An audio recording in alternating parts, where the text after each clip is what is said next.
Why are people so worked up over Israel?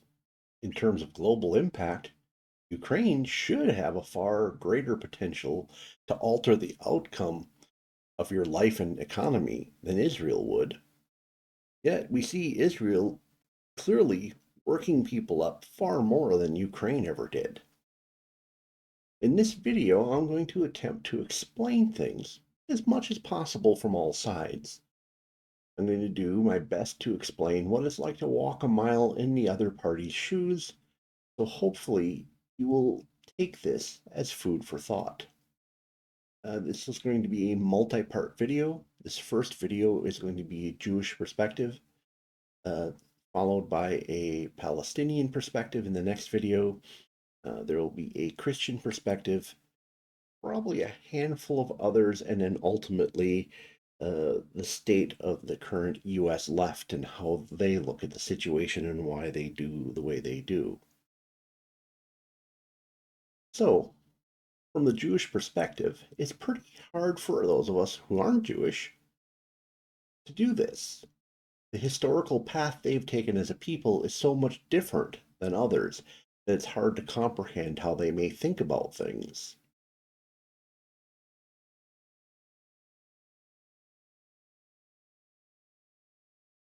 Take, for example, if you're an American, you've probably know the origin of the country your surname came from. You probably have family stories telling you what country your family is from, and now you can get genetic testing that might tell you even more. But at some point after a generation or two, we don't think so much about the old country anymore. Well, we might be interested in visiting it, but we're not interested in the idea of gathering up all the family and moving back there. This is very different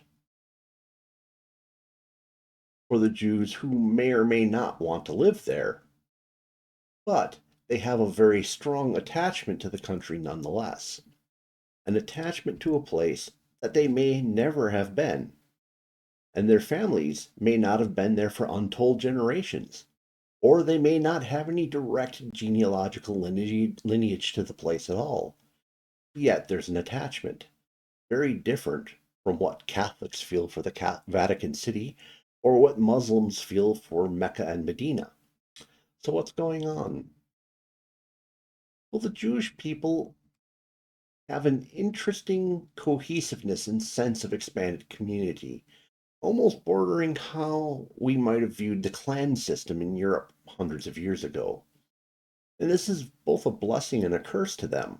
On one hand, the community is there to give them a leg up, but on the other hand, it sets them apart as others. This problem of being others is bad because they have attachments that are different than what the rest of the people in the nation they share with. This has contributed to historical persecutions across the world.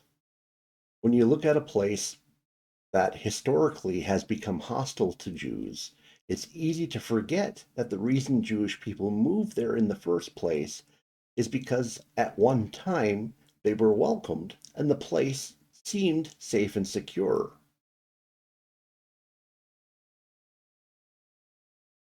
Jewish people on a certain level recognize that the safest place in the world can always potentially turn on them. This understanding has driven them to the idea of having some form of national Jewish homeland. The idea of a national Jewish homeland predates Jewish settlement of Palestine. The World Jewish Congress had been considering the idea of colonizing some part of the British Empire since the early 1700s. And interesting side notes, some places that were under consideration were places like Uganda and Kenya.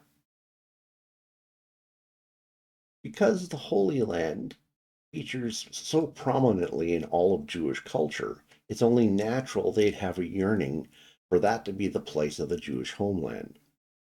when various factors conspired within the British Empire to actually start a movement of Jewish people to Palestine in the 1800s. Such a draw was completely irresistible if you were a Jewish person.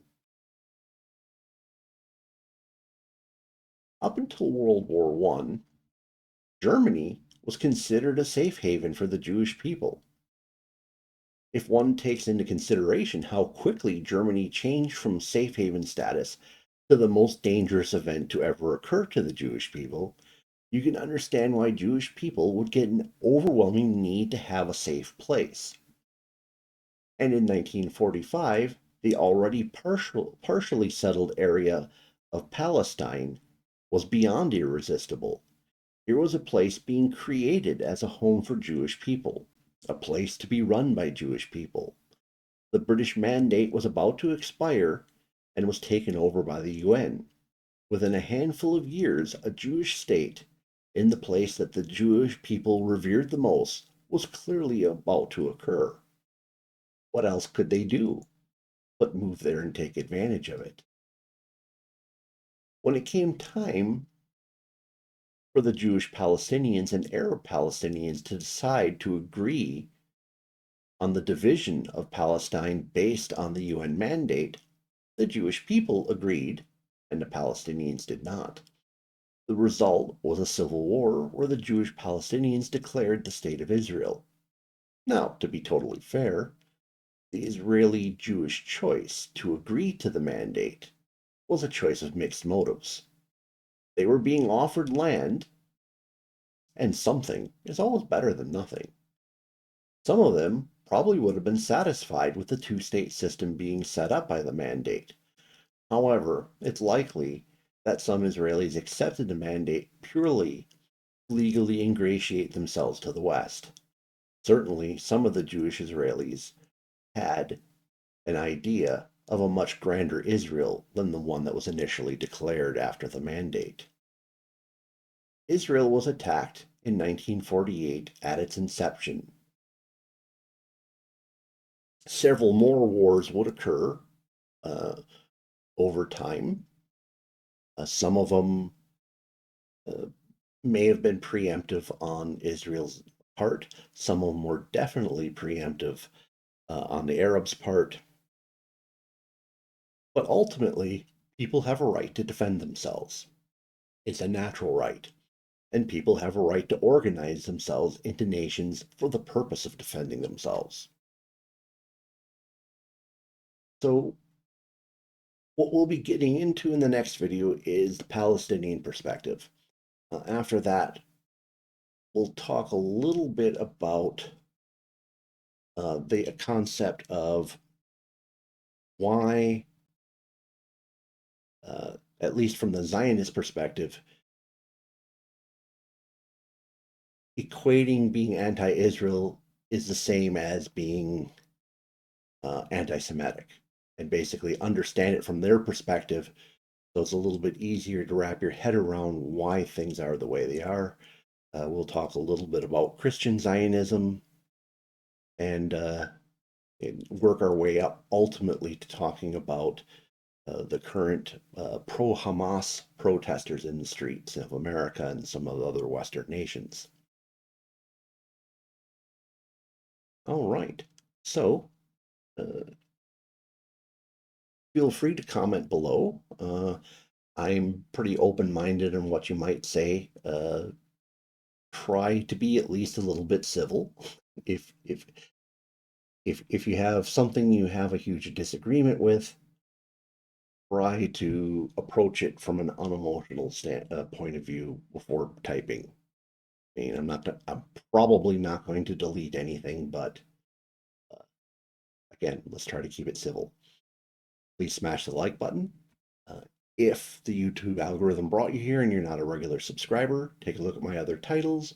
Sure, there's things out there you might find interesting. Please consider subscribing. And if you know somebody who might find this interesting, please share it with them. Thank you for spending time with me this evening. Hope to see you again in a future video.